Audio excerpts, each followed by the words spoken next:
Bonjour à tous, je suis Axel de jobpourmoi.fr et dans cette vidéo, je vais vous aider à répondre à la question du recruteur. Présentez-vous, parlez de moi de vous. Généralement, c'est une question sur laquelle le candidat va avoir du mal, va laisser un petit temps de blanc et ne va pas trop savoir quel point aborder. Donc, je vais vous aider à y répondre dans cette vidéo. Si vous souhaitez recevoir des conseils pour votre recherche d'emploi, des astuces pour décrocher plus d'entretiens, ainsi qu'une liste de compétences à mentionner dans votre CV, il y a un lien dans la description. Vous n'avez qu'à cliquer, renseigner votre email et vous recevrez donc tout ce contenu gratuitement par email. Et si vous souhaitez aller plus loin, eh bien, il y a une formation complète pour trouver un emploi. C'est la première question souvent posée. C'est la question qui va un petit peu lancer l'entretien. Alors, ce n'est pas tout le temps que le recruteur va aborder cette question. Peut-être qu'il va directement vous parler de vos compétences pour le poste à pourvoir. Mais il est fréquent que l'entretien commence par cette question. Eh bien, le recruteur veut simplement avoir un petit avis sur votre personne. Il a déjà lu votre CV. Le but, c'est de voir un petit peu, d'établir un premier échange avec vous. Cela, il va vous dire, bien, présentez-vous, parlez-moi un petit peu de vous, que j'en sache un petit peu plus. Tout le reste, il le sait au travers de votre CV. Donc voilà, il va vous poser cette question pour que ce soit un petit peu à vous de parler de vous plutôt qu'à lui de vous poser des questions pour avoir une réponse, question-réponse. Là, c'est simplement à vous de tout faire. Le recruteur va, au travers de cette question, voir si vous allez correspondre à l'image qu'il s'est fait de vous en lisant votre CV. Je vais aborder avec vous les erreurs à éviter. Il faut comprendre que le recruteur a déjà lu votre CV, donc il ne faut pas le réciter. Ça n'apporterait rien de plus. Mais comme moi, je recommande de ne pas mentionner les qualités personnelles dans un CV, et uniquement les compétences professionnelles, pourquoi ne pas aborder les qualités personnelles dans votre CV? Mais le tout, c'est ne pas réciter votre CV. Donc ensuite, je vous dirai un petit peu quel thème aborder, mais ne récitez surtout pas votre CV. Faire une présentation qui soit chronologique, qui va être longue et lancinante. Si vous dites, voilà, par exemple, de 1990 à 2005, j'ai travaillé dans telle entreprise, j'ai fait ça. 2005 à 2010, j'ai travaillé dans telle entreprise, j'ai fait ça. Et bien là, le recruteur, il va perdre un petit peu le fil, ça va être long pour lui, surtout qu'il a déjà lu votre CV. Donc surtout, ne faites pas une présentation qui soit chronologique. Parlez de vos expériences pro qui n'ont aucun rapport avec le poste à pourvoir. Si vous postulez pour un poste de comptabilité et que vous abordez les stages que vous avez pu faire dans la restauration, lui, le recruteur, entre guillemets, il s'en fiche un petit peu. Lui, il veut savoir si vous êtes apte pour le poste à pourvoir. Le poste à pourvoir, c'est un poste en comptabilité. Donc, lui, il veut simplement voir si vous avez les compétences dans ce domaine-là. Tout le reste, il le met un petit peu à la poubelle. Voilà, il est content parce qu'il sait que vous savez travailler en entreprise.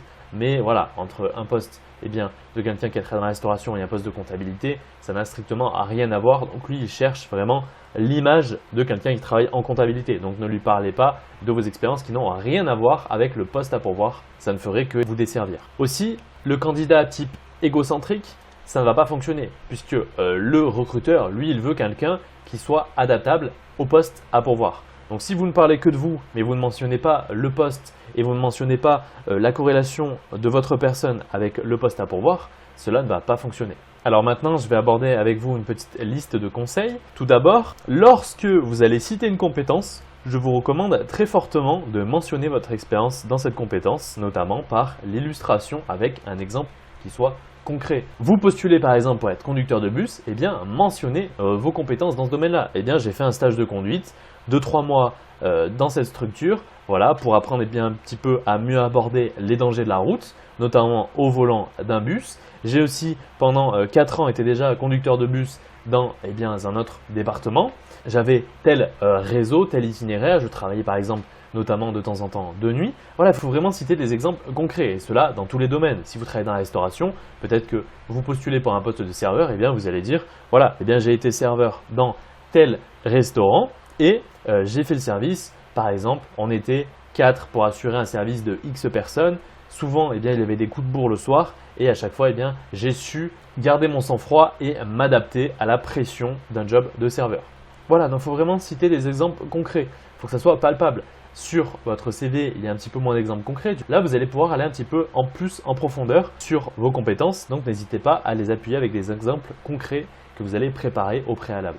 Aussi, faites un tri dans votre parcours et sélectionnez uniquement les éléments les plus pertinents. Ne commencez pas à parler de tout. Même si ça a un rapport avec le poste à pourvoir, si vous parlez d'absolument toutes vos expériences professionnelles, tout ce que vous avez pu faire, si vous avez un cheminement professionnel de plus d'une dizaine d'années, ça va être très très long et il va y avoir énormément d'anecdotes, de choses à souligner. Donc là, vraiment, ça va se ressembler plutôt à une dissertation qu'à un entretien d'embauche. Donc le but, c'est vraiment de garder uniquement en tête les éléments les plus pertinents qui vont appuyer votre candidature pour le poste à pourvoir. N'hésitez pas à détailler les expériences clés plutôt que de lister plusieurs compétences sans aucun exemple. Si vous avez une liste de 10 compétences, il vaut mieux sélectionner les 4 les plus pertinentes pour le poste à pourvoir et les souligner avec des exemples concrets, plutôt que lister les 10 compétences qui sont déjà listées dans votre CV sans les appuyer avec des exemples. Là, ça aura beaucoup moins d'impact. Listez vraiment les compétences clés pour le poste à pourvoir et pour ces compétences-là, appuyez-les avec des exemples concrets. Ne parlez pas de vos expériences professionnelles qui n'ont pas de rapport avec le poste à pourvoir. Eh bien, faites un tri dans votre parcours pour sélectionner les éléments les plus pertinents et pour vos compétences, prenez les compétences clés et illustrez-les par des exemples. Appuyez vraiment ces compétences-là par des exemples.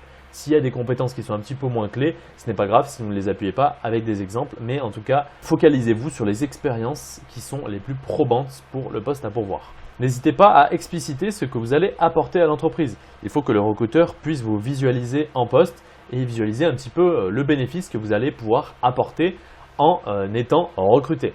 Par exemple, vous pouvez dire pour ce poste, eh bien, je vais apporter telle chose, telle chose, telle chose. Pour cela, je vous conseille très fortement de lister. On veut prendre l'exemple du comptable. Voilà, vous postulez pour un poste de comptable. Qu'est-ce que vous allez faire? Vous allez mettre par exemple, voilà, pour ce poste, eh bien, moi je vais apporter premièrement mes compétences en comptabilité, puisque pendant 5 ans, j'ai travaillé dans l'entreprise X où j'ai été comptable unique. Mes expériences aussi en fiscalité, puisque bien durant ces 5 années dans le même poste, j'ai réalisé la déclaration de TVS, les déclarations d'impôt sur les bénéfices, les déclarations de TVA. Troisièmement, j'ai des compétences en social puisque pendant 4 ans dans l'entreprise Z, j'ai réalisé les payes des salariés de l'entreprise. Donc voilà, un petit exemple pour un petit peu vous illustrer comment montrer aux recruteurs ce que vous allez pouvoir apporter à l'entreprise. Aussi, éliminer les expériences professionnelles qui sont incohérentes avec le poste à pourvoir.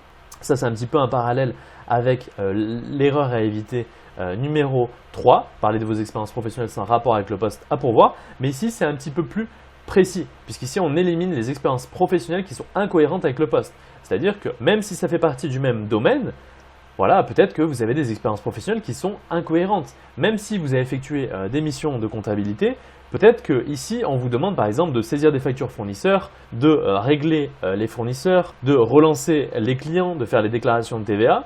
Par exemple, 4 compétences essentielles qui sont mentionnées dans le poste. Et vous, si vous parlez que vous avez déjà réalisé des payes, que vous avez déjà réalisé du contrôle de gestion, alors que ce n'est pas ce qui est demandé dans le poste à pourvoir, et bien là, le recruteur va dire « Ok, il me mentionne toutes ces compétences, mais moi, je lui demande simplement 4 compétences essentielles et lui, il me parle de tout et n'importe quoi. » Donc, même si ça a un lien avec le poste en question, il faut vraiment se centrer et s'appuyer sur l'offre d'emploi pour vraiment corréler votre discours avec votre liste de compétences avec le poste à pourvoir. Voilà, la vidéo est terminée. Si vous souhaitez recevoir des conseils pour votre recherche d'emploi, des astuces pour décrocher plus d'entretiens ainsi qu'une liste de compétences à mentionner dans votre CV, il y a un lien dans la description. Vous n'avez qu'à cliquer, saisir votre email et vous recevrez donc tout ce contenu gratuitement par email. Et pour ceux qui le souhaitent, il y a une formation aboutie sur comment trouver un emploi. En tout cas, j'espère que cette vidéo vous aura été utile et qu'elle vous aidera à répondre à cette question-là. Présentez-vous, parlez-moi de vous. Je vous souhaite bon courage pour votre recherche d'emploi et quant à nous, on se dit